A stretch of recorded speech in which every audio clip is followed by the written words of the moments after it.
नमस्कार दोस्तों, स्वागत है सभी का आज के सिंपली एक्सप्लेन में। आज का हमारा टॉपिक है कि रशिया ने हाल ही में एक डील था उसको ब्लॉक कर दिया है, जिसका नाम है ब्लैक सी ग्रेन इनिशिएटिव या डील। तो एग्जैक्टली ये इनिशिएटिव है क्या, ये डील है क्या, और उसका दुनिया के अनाज पे क्या इम्पैक्ट होगा, इसी को आज हम डिकोड करेंगे। आज है 19 जुलाई, तो लेट्स गेट स्टार्ट। अब ये ब्लैक सी ग्रेन इनिशिएटिव फोकस में क्यों आया है? जैसा कि मैंने बताया कि रशिया ने हाल ही में ये ब्लैक सी ग्रीन इनिशिएटिव जो 17 जुलाई को एक्सपायर होने वाला था, उसको ब्लॉक कर दिया है या हाल्ट कर दिया है।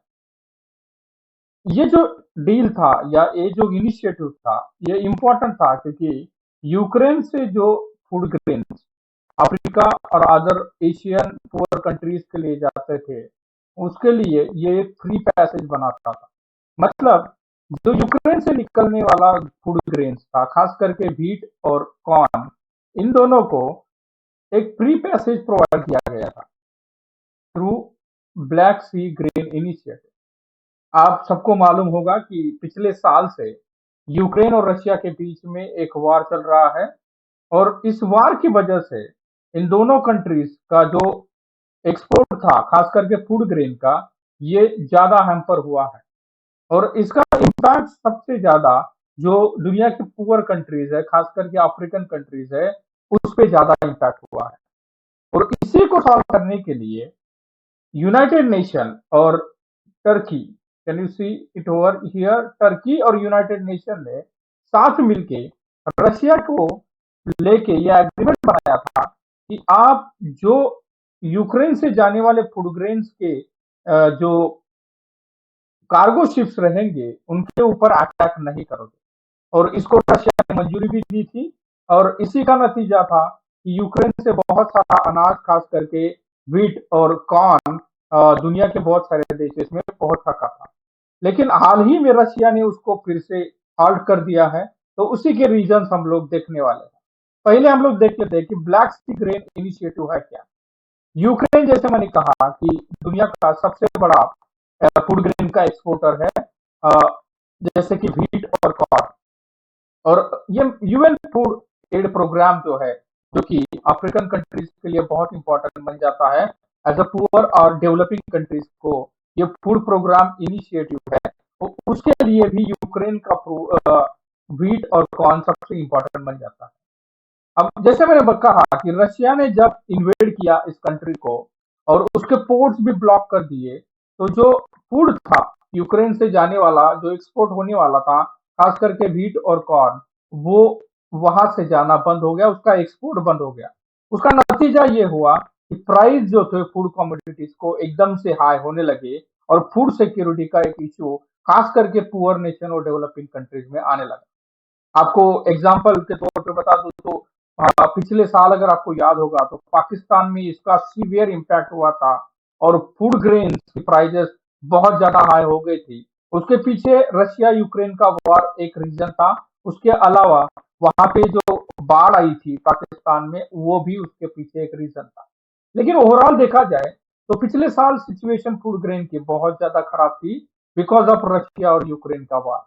इसी को मद्देनजर रखते हुए यूएन और टर्की ने इनिशिएटिव लिया और रशिया को एक टेबल पे बुला के ये इनिशिएटिव साइन किया, जिसका नाम है ब्लैक सी ग्रेन इनिशिएटिव। इसके मुताबिक कार्गो शिप्स जो भी रहेंगे, जो यूक्रेन के पोर्ट से जाएंगे, खास करके 3 पोर्ट जो है जिनका नाम यहाँ पे मेंशन है, ये 3 पोर्ट्स पे जो पोर्ट से जो भी कार्गो शिप जो व्हीट और ग्रेन लेके जाएंगे, उनके ऊपर रशिया अटैक नहीं करेगा।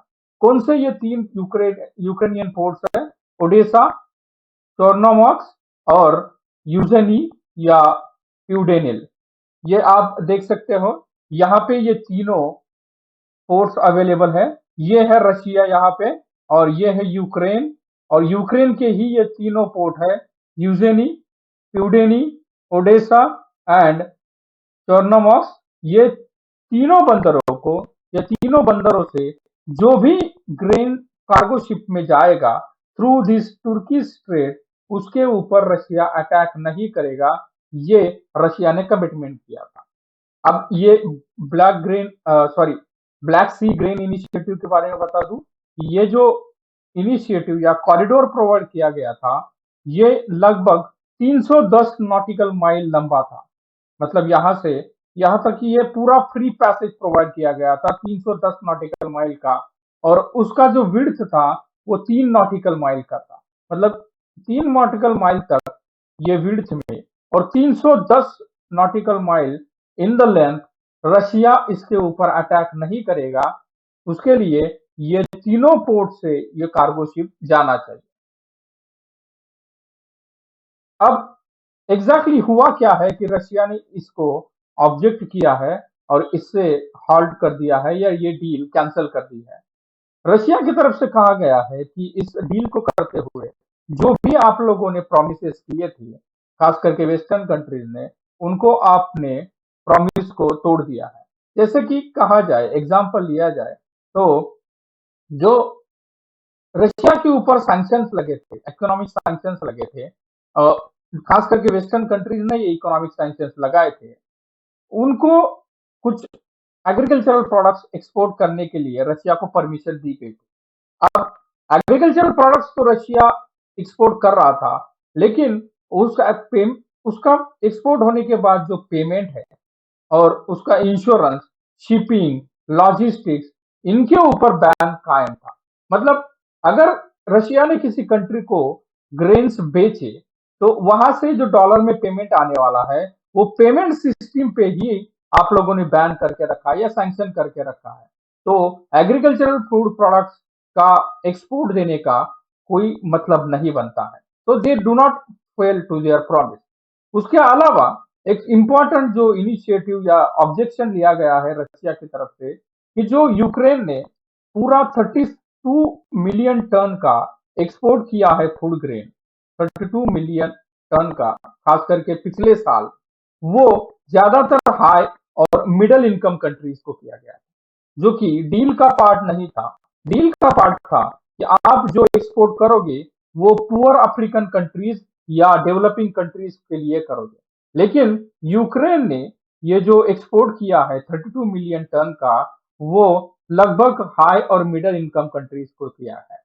अगर फैक्ट्स के मुताबिक चले जाए, तो उसमें से 39% एक्सपोर्ट जो हुआ है, खास करके लैंड थ्रू, वो यूरोप को हुआ है, यूरोपियन कंट्रीज को हुआ है। और हमें मालूम है यूरोप में लोअर मिडिल क्लास या रादर पुअर कंट्रीज का परसेंटेज बहुत कम है।